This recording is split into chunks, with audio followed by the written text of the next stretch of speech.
Sinh dương chúa diệp nhẹ, thanh chiếu với nín lông hải.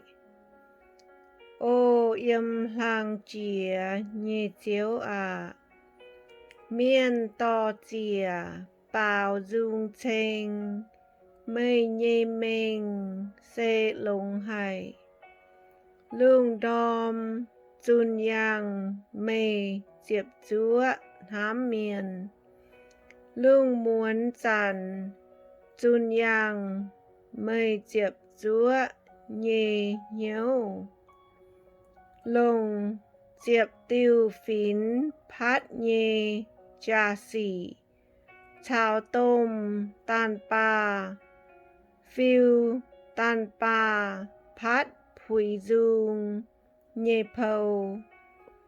Ô chiếu mây dấu nhẹ xỉ bùn ia nê. Mây nhẹ bùa dấu nhẹ công bùn ia dân nhiều nhẹ bảo dung. Ô chiếu mây dấu nhẹ công ra kênh lô hải. Mây nhẹ hiếu thám nhẹ xỉ dạ đầu. Miên tham miên mái hai hiếu. Miên hồng miên mái hai mình bẻ. Mái cún miên hoài miên tháng mía bét thuất yết dung ọ miên dạ tú lồng chân pháo. Nín bùa cha kênh oi dụ miệt tháo yết liu. Bà chiếu mây yết liu tú dấu lô chìa. Ô chiếu mây nhẹ win wang mây nhẹ win cha dung oi dụ miệt. Ọ miên yết dung oi dụ gián.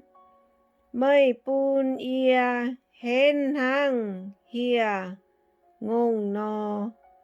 Mây lồng xiang nhiều tổ chân ia. Ia nhé mchinh tú bọt ia nhé win wang xuôi. Ia nhé nom muang hải.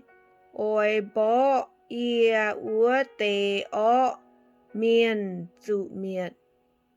Khu miên oi năng tao no hiáng. Dạ lô tai năng yếm Libanon nhé sida trông điang no. Nín bùa năng choáng yếm chẳng chiếu nhé biao nhé điang. Yếm ia bùa nhé thìn hùng nhé lạt cù nhúa hiáng chía tai. Nín bùa hiáng chế cổ bà chò giang biếu. Hai chàn nhà nhiễm mèng nhé. Quầy bùn chinh chiếu xê chiên nhé. Nín xê ia nhé lạ bế. Yếm nín mái mai hải nhung mái họp.